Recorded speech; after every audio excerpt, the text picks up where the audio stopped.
करने वाले हैं देश के जितने भी संविदा कर्मचारी हैं उनके बारे में बात करेंगे। समान काम के लिए समान वेतन और मानदेय को निर्धारित किया गया है, यानी कि नियमित रोजगार साथ ही जो वेतन है उसमें भी बम्पर बढ़ोतरी की गई है। उसके बारे में समान काम के लिए समान वेतन लागू होगा। सुप्रीम कोर्ट के आदेश के बाद में सभी राज्यों के अंतर्गत अब समान काम के लिए समान वेतन मिलेगा।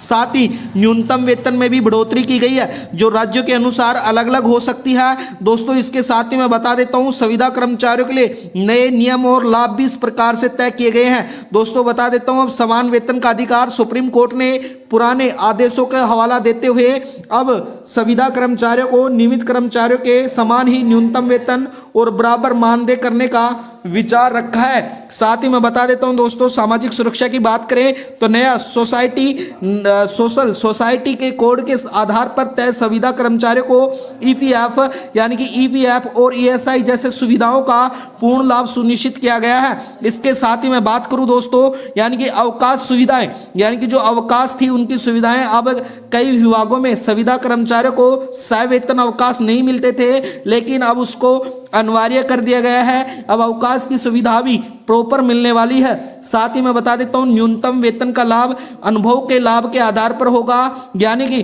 भविष्य में होने वाले नियमित भर्तियों में इन कर्मचारियों का अनुभव के आधार पर बोनस अंक और आयु सीमा की छूट का प्रस्ताव भी रखा गया है जो संविदा कर्मचारियों के लिए महत्वपूर्ण प्रावधान है। इसके साथ ही मैं बता दूं दोस्तों राज्यों की भूमिका और मानदेय यानी कि वेतन मानदेय की बात करें तो विभिन्न राज्यों में जैसे उदाहरण के लिए जाने तो उत्तर प्रदेश, राजस्थान, मध्य प्रदेश और बिहार पहले से ही अपने यहाँ पे संविदा कर्मचारियों का डेटा अपडेट कर रहे हैं। कई राज्यों में नियमितीकरण की प्रक्रिया पे विचार किया गया है। 1 जनवरी 2026 से समय सीमा इसलिए तय की गई है क्योंकि इसके दौरान केंद्र के वेतन ढांचा में बदलाव किए जाएंगे और नए साल के तोहफे के रूप में इस जनवरी महीने में ही संविदा कर्मचारियों को समान काम के लिए समान वेतन साथ ही न्यूनतम के लिए एक बड़ी खबर सामने आई है, यानी कि सरकार द्वारा समान काम के लिए समान वेतन के सिद्धांत पर मजबूती से लागू करने की तैयारी कर ली है। जो लंबे समय से कम वेतन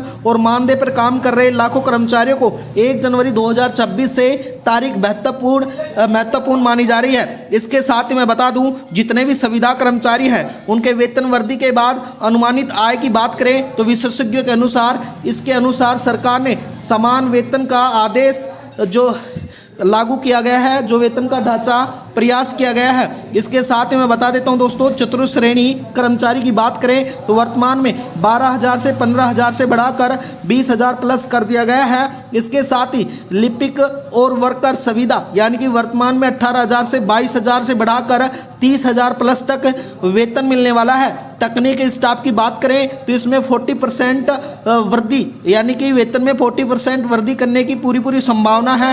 साथ ही बता देता हूं यह डाटा केवल एक अनुमान नहीं है, जो वर्तमान में चल रहे चर्चाओं और पुराने जो वेतन आयोगों को ट्रेंड का आधार किया गया है। आधिकारिक आंकड़ों के लिए सरकार द्वारा यह कई जाने वाले नोटिफिकेशन का इंतजार बाकी है, जिसके बाद में पूरे राज्यों में संविदा कर्मचारियों को समान काम के लिए समान वेतन लागू होगा। इसके साथ ही मैं बता देता हूं दोस्तों संविदा और डेली वेज कर्मचारियों के लिए बड़ी खबर सामने आई है। समान काम के लिए समान वेतन पूरे देश में जनवरी से लागू होने वाला है। जो कम वेतन और कम सुविधाओं से जूझ रहे थे उन संविदा कर्मचारियों के लिए बेहद ही खुशखबरी का माहौल है। साथ ही मैं बता देता हूँ भारत में equal pay for equal work के आधार पर यह सिद्धांत लागू किया जाएगा। सुप्रीम कोर्ट के मूल्य के बाद में बता दूं भारत में सुप्रीम कोर्ट ने स्पष्ट कहा है कि संविदा, दैनिक वेतन, अस्थायी कर्मचारियों को भी समान काम के लिए समान वेतन मिलना चाहिए। ये स्पष्ट आदेश देते हुए equal pay for equal work कहा गया है, जो दैनिकता और भेदभाव को रोकेगा और यह फैसला न्याययुक्त माना गया है और इससे भेदभाव दूर होगा। साथ ही मैं बता देता हूं इसका प्रभाव संविदा और दैनिक वेतन कर्मचारियों को अब उनके कार्य की प्रगति, जिम्मेदारियों के अनुसार वेतन में मिलना चाहिए, जिससे उनको नियमित कर्मचारियों को मिलता है। यह श्रम कोड अधिक अधिकारियों को शामिल करेगा, जिससे न्यूनतम वेतन, सामाजिक सुरक्षा, नियुक्तियां पत्र आदि वे अन्य लाभ बेहतर तरीके से मिल पाएंगे। दोस्तों इसके साथ ही मैं बता दूं, अब समान काम के लिए समान वेतन सिद्धांत सुप्रीम कोर्ट के आदेश को मान्य किया जाएगा और यह पूरे देश में लागू होगा। साथ ही मैं बता देता हूं, भारत में नए श्रम कोड के लागू होने से जो 31 जो श्रम बाजार में लागू किया गया था 21 नवंबर 2025 को अनौपचारिक रूप से, अब उसको भी प्रॉपर लागू किया जाएगा नए साल के अंतर्गत। और नई विभाग और कई राज्यों में 1 जनवरी यानी कि जनवरी 2026 से पूरे देश में इसको लागू करने के अहम कदम उठाए जा रहे हैं। जो अगर आप जानना चाहते हैं इसके बारे में विस्तार से, तो आप आधिकारिक वेबसाइट पर जाकर संपूर्ण जानकारी प्राप्त कर सकते हैं।